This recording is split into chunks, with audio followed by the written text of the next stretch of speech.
What's up, guys? Hope you're all doing great today.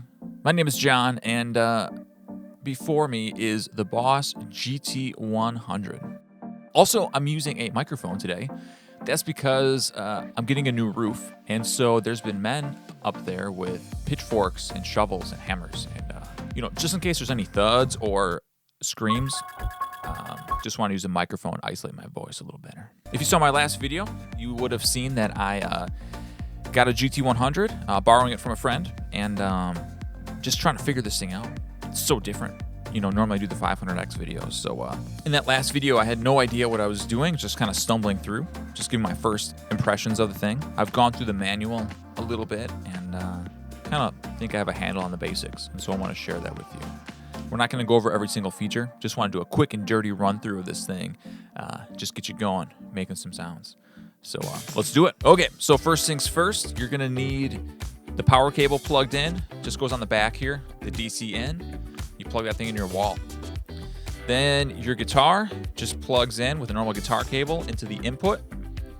For your output, if you're plugging in, is this syncing? Is this slowly? I think it's straight. And then for your output, probably if you're plugging into a guitar amp, you're just going to use the left mono 1/4 inch out. Just plug your guitar cable into that and then go into your amp. Otherwise, I don't know what else you're plugging into, a mixer or audio interface or something. You can do that as well. There is handily a USB output, which is super nice. You can use a USB A to B cable. I believe that's what it is, a standard printer cable, to plug the GT-100 into your computer. And then you could use a DAW to then record with. You may need drivers for it. So if you're not getting any connectivity when you plug in the USB, go to Boss's website and search for drivers under the support section. So just hit the power button for a second. Boots up like that. Okay, once that thing turns on, you can just gradually turn your volume on, turn the output level up to a good spot, and you should be able to hear sound at this point when you play.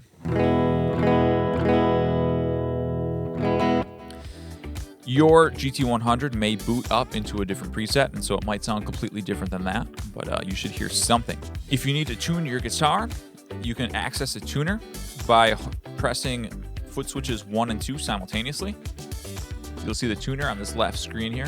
Just tune your guitar like normal. Then to get out of the tuner, just hit the foot switches 1 and 2 simultaneously again. Foot switches 1 through 4 are going to select a patch. Now, a patch is a sound, essentially, okay? A patch is going to include an amp model, a bunch of effects, all the specific settings. All that saved together is called a patch. Now, as I select different patches, you're going to hear the guitar sound change probably pretty dramatically.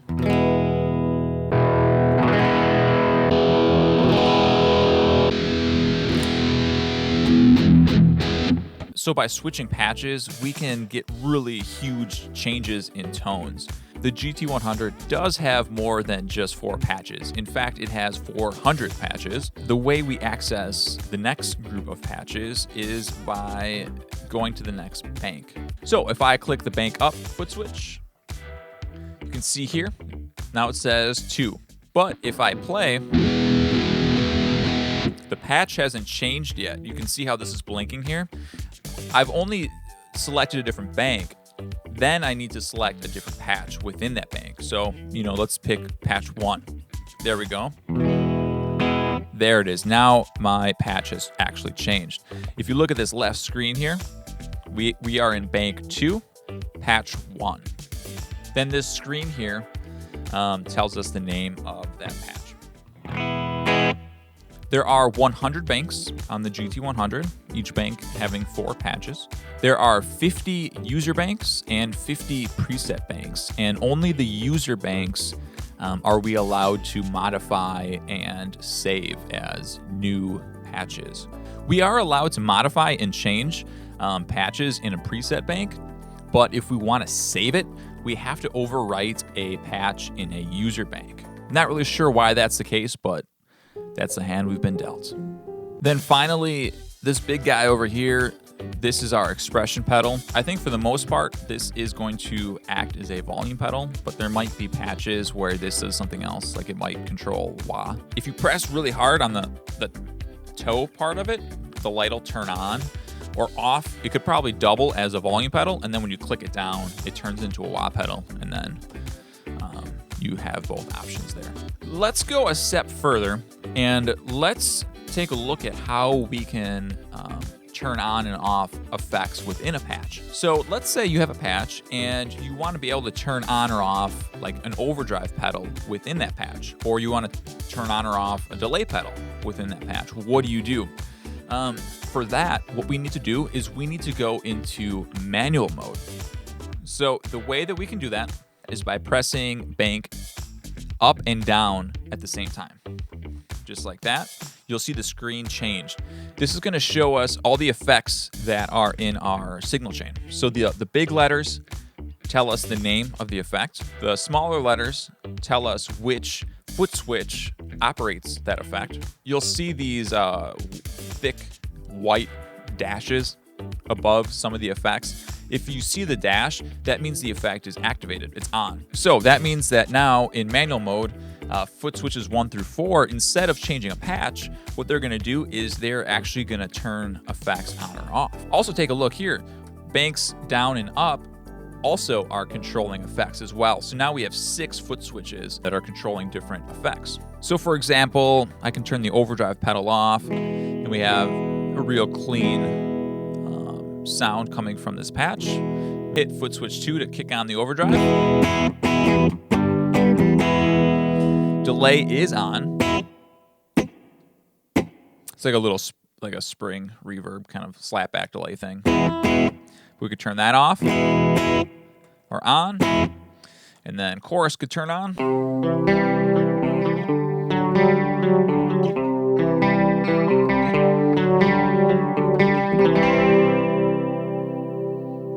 And then to get out of manual mode, just hit banks down and up simultaneously, give them a click, and then we're back into our normal patch mode. Okay, so that's our basic patch navigation on the Boss GT-100. One more thing I want to cover in this video, and that is how to modify the parameters of individual effects. So there's a few things that we can do.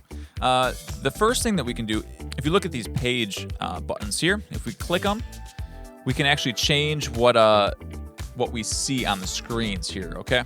If we click it once, we're gonna see preamp A. Okay, some patches have 1 preamp, some have 2.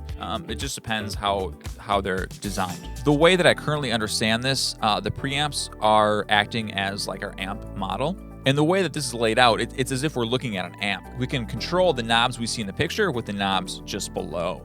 We can see preamp B, and we can adjust that one as well. And then one more click, and this, I think this shows us like our signal chain. I don't think we need to mess with anything in this right now. But let's go over here. Let's hit the effect button, and this is gonna show us our signal chain on the left screen. And then on the right screen is gonna show us parameters of whatever the currently selected effect is. Take a look here. It says select on this left screen. And so we can use this number 4 knob to scroll through, and we can select different effects in our signal chain. Okay, and then once we select it, all we gotta do is hover over it, and then we can see the parameters. And then we can go through and tweak them. So, you know, if you have an overdrive pedal, we could turn up the drive. We can go through and we can pick a different type of overdrive pedal. Here, if we wanted to change it. And then we can use this move, knob number 1, and we could actually rearrange. We can change where that overdrive pedal is in the signal chain. Okay, so if you move, you're actually gonna change the order. Once we've made all of the changes that we wanna make, we'll need to save our patch. And we do that by hitting the right button. It gives us some options here. Essentially, if you touch nothing and you hit right a second time, it's going to overwrite your patch with whatever changes you just made. If you have made changes to a patch in a preset bank, you can still save, you can hit the right button, but it's gonna bump you to a user patch. Okay, so you're going to overwrite one of your user patches. You can adjust which user patch you want to overwrite, and you can do it with this write to. So if you scroll through, you can go through all of your user patches, go through all the banks, and you can pick where you want it to save to, or you can even change the name as well. All right, guys, there you go. That's all I want to cover in this video. Just a quick dirty run through, just give you enough information to get going with the Boss GT-100. Really cool pedal. I've made so many videos with a Line 6 500X that this was a nice change up. It's really cool to see how different companies, kind of lay out their boards and how they do things. So really awesome pedal. Got any questions, just hit me up in the comment section. If you found this video helpful to you in any way, hit that like button. Be sure to subscribe to the channel if you haven't yet. And until next time, see you later.